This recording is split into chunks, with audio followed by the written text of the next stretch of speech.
পশ্চিমবঙ্গের ভয়াবহ বন্যা পরিস্থিতি পরিদর্শন ও দুর্গত মানুষের হাতে ত্রাণ সামগ্রী পৌঁছে দিতে গিয়ে স্থানীয় কিছু সাধারণ মানুষের হাতে আক্রান্ত ও গুরুতরভাবে আহত হন বিজেপির লোকসভা সদস্য খগেন মুর্মু।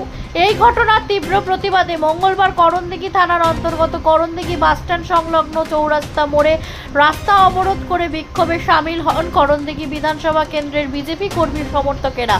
ফলে মুহূর্তের মধ্যেই স্তব্ধ হয়ে যায় এলাকাবাসী স্বাভাবিক পরিবহন ব্যবস্থা।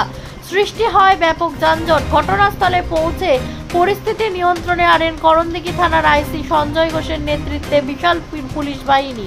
পুলিশের হস্তক্ষেপে অবশেষে অবরোধ তুলে নেয় বিক্ষোভকারীরা। বিজেপির নেতৃত্বরা জানিয়েছেন, তৃণমূলের দুষ্কৃতীরা এভাবে একজন সাংসদকে আক্রান্ত করা গণতন্ত্রের উপর আঘাত। আমরা এর সঠিক তদন্ত ও দোষীদের শাস্তির দাবি জানাই। জবাব তোমায় দিতে হবে। পুলিশ মন্ত্রী কারো হাত ফেলে দাও, ঘুরিয়ে দাও, পুলিশ মন্ত্রী দফা এক দাবি বন্দে মাতরম, বিজেপি দাবি ফেলে দাও, ঘুরিয়ে দাও, দফা এক দাবি লড়বে। দেখুন, আমরা সবাই জেনেছি ইতিমধ্যে গতকাল আমাদের যে অতি বর্ষণ এবং তার ফলে পাহাড় এবং তরাই ডুয়ার্স এই অঞ্চলে ব্যাপক ক্ষয়ক্ষতি হয়েছে। বহু মানুষ তাদের ঘরবাড়ি আর ভেসে গেছে, বহু মানুষ তাদের প্রাণ হারিয়েছে, বহু মানুষকে এখনো খুঁজে পাওয়া যাচ্ছে না তারা কোথায় আছে, আদৌ বেঁচে আছে না জীবিত মৃত্যু অবস্থায় আছে। অনেক মানুষ তারা আহত অবস্থায় হসপিটালে ভর্তি আছে। সেই জায়গায় মানুষের এখন পানীয় জলের ভীষণ অভাব, তাদের খাবার নেই, তারপরে জলের ব্যবস্থা নেই। প্রচুর জল আছে কিন্তু খাওয়ার জল নেই।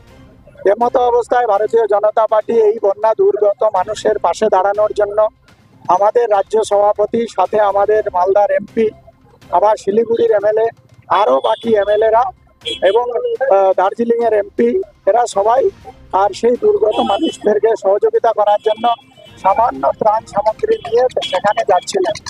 এমতো অবস্থায় তৃণমূল আশ্রিত কিছু দুষ্কৃতী তারা আমাদের রাজ্য সভাপতি এবং আমাদের এমপি এবং এমএলএদের উপরে হামলা করে এবং তাদেরকে প্রাণে মারার চেষ্টা করে। কোনোরকমভাবে কেন্দ্রীয় আর বাহিনী তাদের সিকিউরিটির দায়িত্ব ছিল, তাদের সহযোগিতায় তারা প্রাণে বাঁচতে আর সমর্থ হয়েছে। আর এই ঘটনার তীব্র নিন্দা জানিয়ে ভারতীয় জনতা পার্টি আজকে বিভিন্ন জায়গাতে রাস্তা অবরোধ কর্মসূচিতে নেমেছে। করণদিঘিতেও আমরা সেই কার্যক্রমে আজকে সামিল হচ্ছি।